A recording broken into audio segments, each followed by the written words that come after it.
Hey, YouTube, it's me, hyprvypr. Your old pal. Here today to go off topic a little bit and congratulate Ryan Kidd on his 100 subscribers. Hey, BC, what about me? Check me out. I know I'm a little kind of specific in what I like. It's kind of punk and it's kind of out there where it's, very limited. So I'm going to show you some stuff from, we're going to take a little, the other parts of my collection. Some regular rock and roll. This is Punx on Rock, kind of inspired by Ryan Kidd's music for that rock that punks would dig. This is my collection and a little background on what I like and, some of my other stuff besides punk, because I do like other stuff, not a whole lot, but I'm trying to, I know I'm a purist. That's what maybe I was looking for. I'm a purist. I'm trying to branch out a little bit. I kind of went backwards. I was like super, punk, that's it. And like after, when I was in, I gotta start over again. You know what? So what? And oh well, let's just roll with it.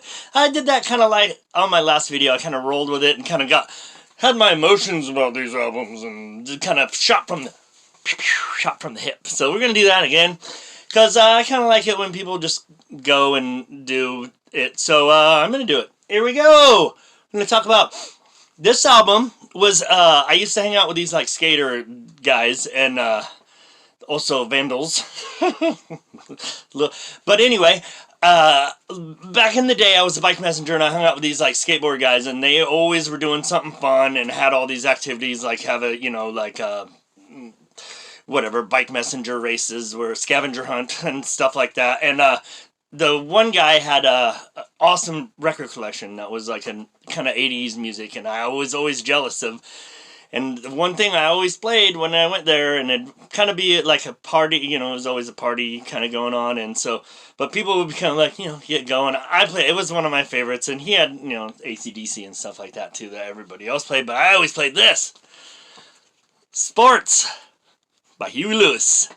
This is a good album. Pop. Rock. I watched a documentary thing about him, a Rick Rubin Broken Record with him. He led a very interesting life, but all these songs are hits. Oh my god, there's so many good songs. Doesn't have that song from Back to the Future, but whatever. I think it has other songs that were in Back to the Future. This I got at the thrift store, and I bought it because James Gang, I never really heard them. I saw a thing with Nirvana, and they said that the James Gang was really powerful sounding for a three-piece, and they were kind of influenced by him. But I really like this picture on the back. I got it at Goodwill, too.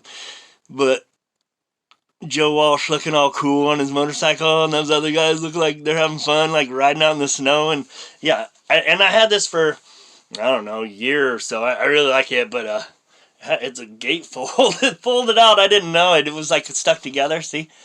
But yeah, this is really good. Some others here. I'll just put it on because I didn't know you could do that too.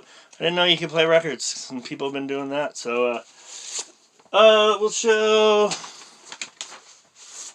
Da da da da. Here we go. So entertaining watching you put on this record.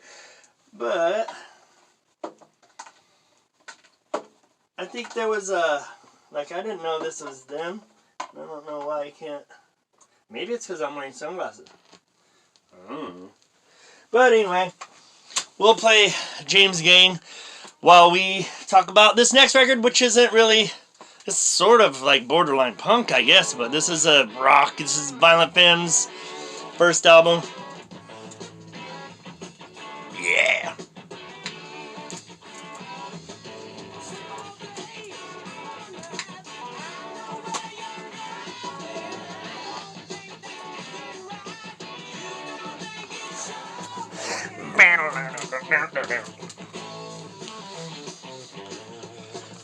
Violent Femmes, Diva. Everybody's heard this, right? But this is a great album. They were like street performers and got discovered. I think they're from Milwaukee. Buskers. Wow, this is great. Anyway, we're gonna move on This is the album that actually, that was the, Sports was the first that I was like, I need to get a record collection that has like all these old rock albums so I can pull them out and play all this. But this is the album that turned the tides for only punk rock to listening to other genres. Was this Black Sabbath. We hung out with this guy and partied at his house, and he had 2 records. He had Metallica, which also softened me to metal, but this Paranoid Black Sabbath classic album. Yeah, look at him there. So cool. I saw them one time at the Ozfest, and it started to rain, and they played that first song from Black Sabbath, the one that starts with the bells, and it was magic. I mean, thinking about it, like, I don't know, I'm sure other people have a connection to music like this, but you get chills when you hear something super great. And you know, I remember when I first was in a band and we like playing, we get chills and like, well, that's what it's supposed to sound like. But anyway, the rain, and then Tony Iommi started playing that riff, and the crowd was just, oh, you know, like went crazy. Oh, it was great, magical. This album. Okay, next. Oh, bye-bye. Sign. Whoa, some dead air. We like it. Let's go. Well, it's a hyprvypr. Why are you making us watch you do this? Oh, I don't know. Crabby Appleton. I don't really know where they're from or that much about them, but I bought this used at it was in the dollar bin, and I was like, they look kind of cool. I really like that picture. It was really cool, like in front of an abandoned mansion with like the garbage and they look like they're like not hippies. They look, but they're, you know, anyway, could be, but not the, you know, whatever. But this has got some really good songs on it too. They got some bongo. They got a bongo player. All kinds of stuff. Anyway, moving on. While we play it, I don't know about where they're from or anything. But anyway, here's another Hank Williams Jr. I didn't really I hated country even more than metal, but softened. But Hank, this one's got a bunch of great songs on it. It's Crabby Appleton.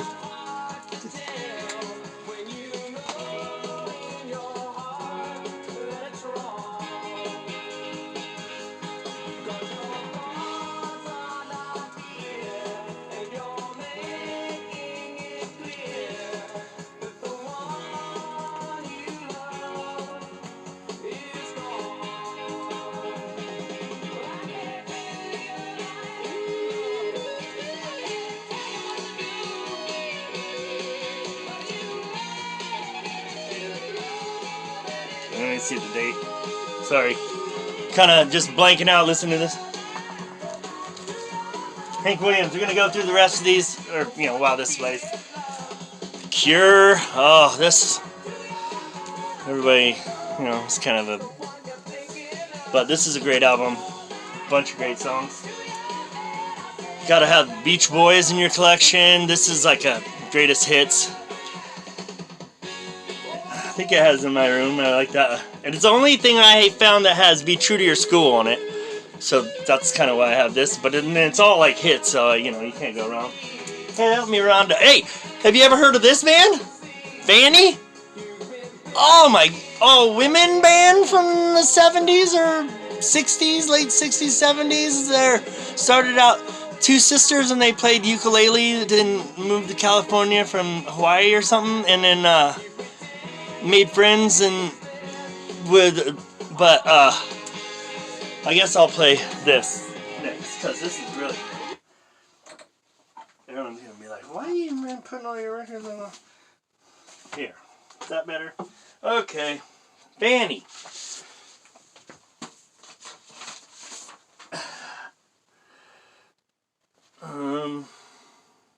The Charity Ball. That's probably not one of the best songs. I don't even know.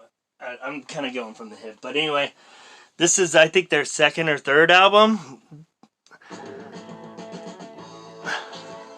Some, I don't remember who it was, but some, I want to say maybe,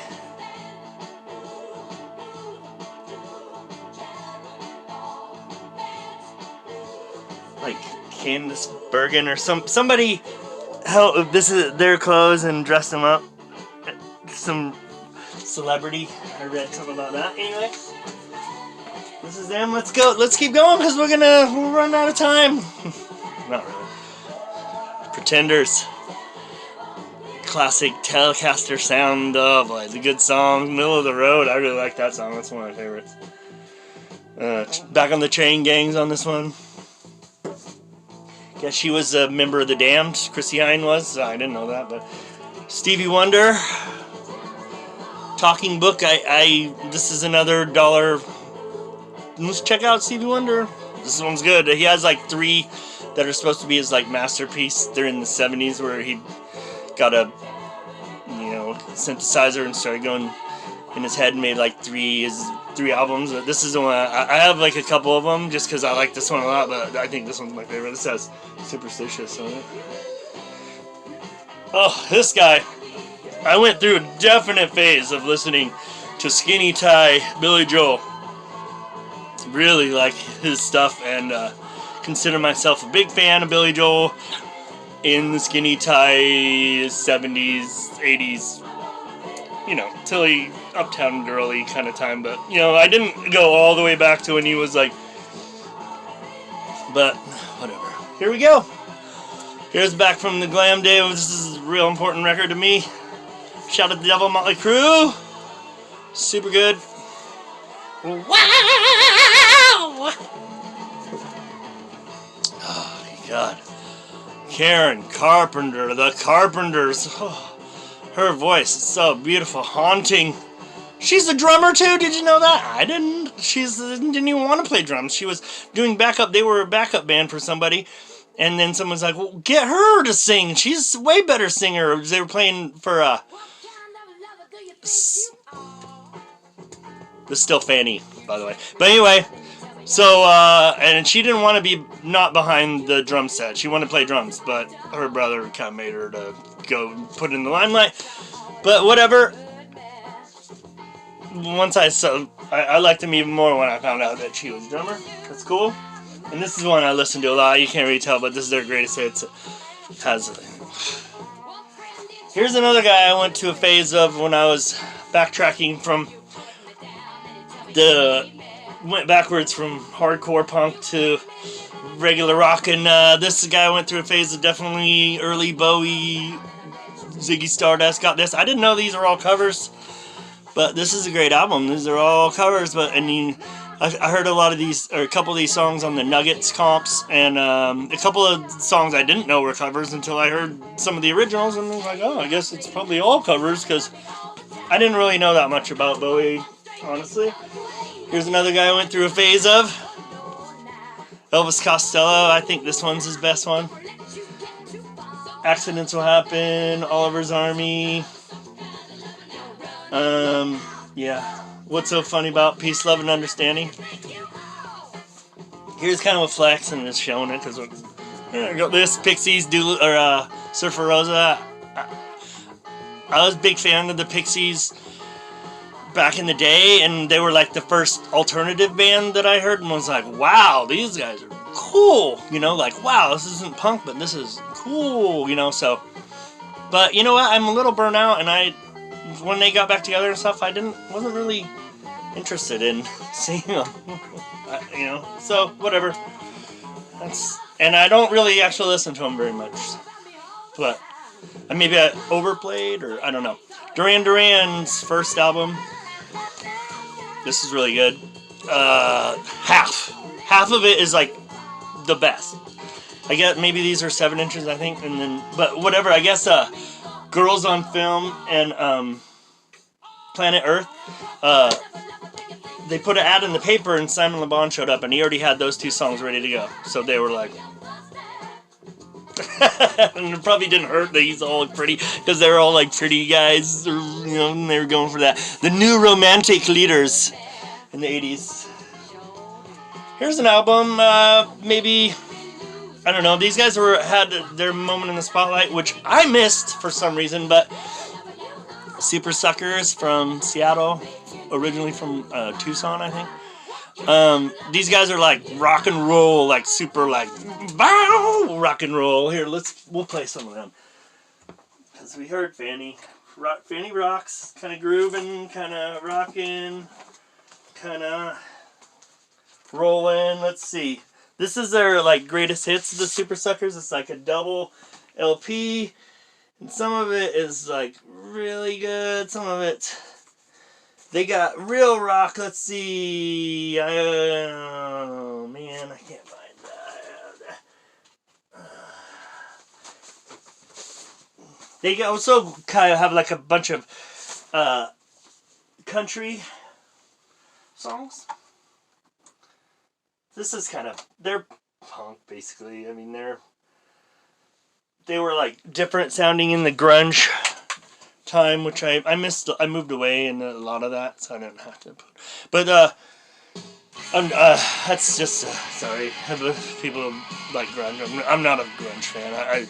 I saw Nirvana before they were big, and they blew me away with how powerful they were, and they were great.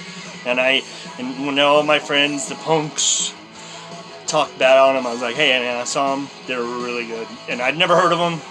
It was before Nevermind came out, and I was blown away with how good they were. So whatever. Here's another influence.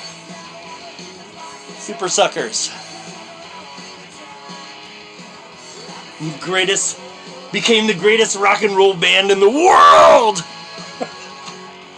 Coattail Rider. Yeah. Wow. They have like cowboy hats and stuff. I'm sure maybe you've heard of them, maybe you haven't. Might want to check them out though. You like country, like rock. Stadium kind of rock.